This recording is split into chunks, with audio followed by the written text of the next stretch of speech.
hidup di dalam dunia takkan sunyi dari ujian.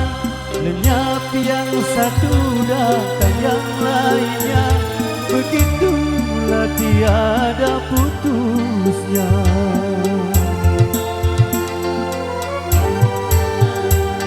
Bermacam bentuknya ujian Tuhan yang dibebankan pada insan, semata-mata untuk menguji iman, pembeda yang takwa dan durhaka.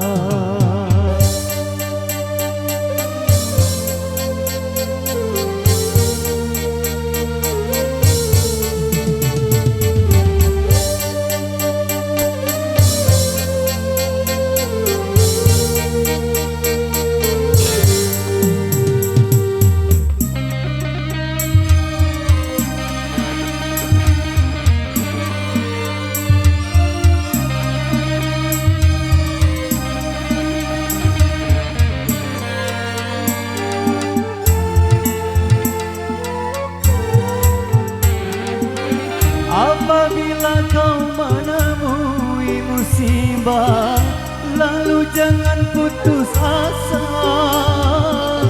Bunuh diri itu bukan satu cara mengatasi masalah, bahkan suatu dosa.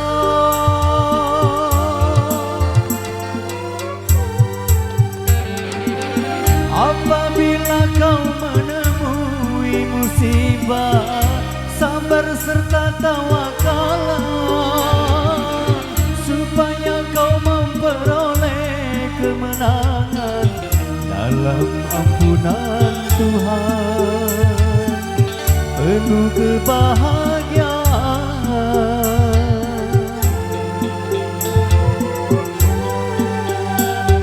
Tak selamanya langit itu gelap, suatu saat kan cerah juga.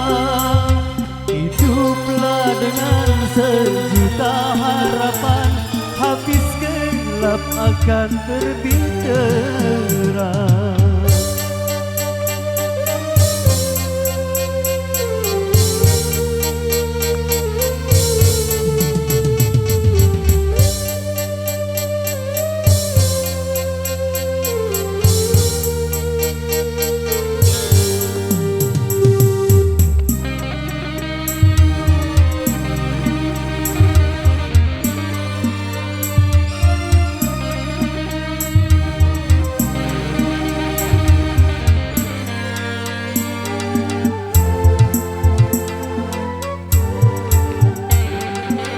Apabila kau menemui musibah, lalu jangan putus asa.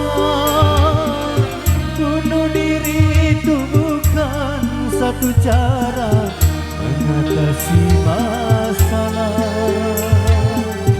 bahkan suatu dosa.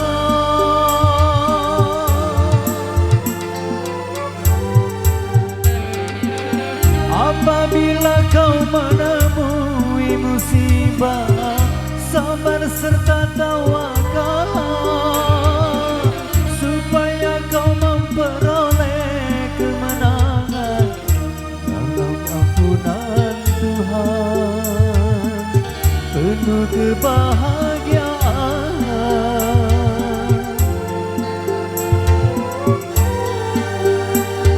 Selama hidup di dalam dunia takkan sunyi dari ujian. Lenyap yang satu datang yang lainnya, begitulah tiada putus.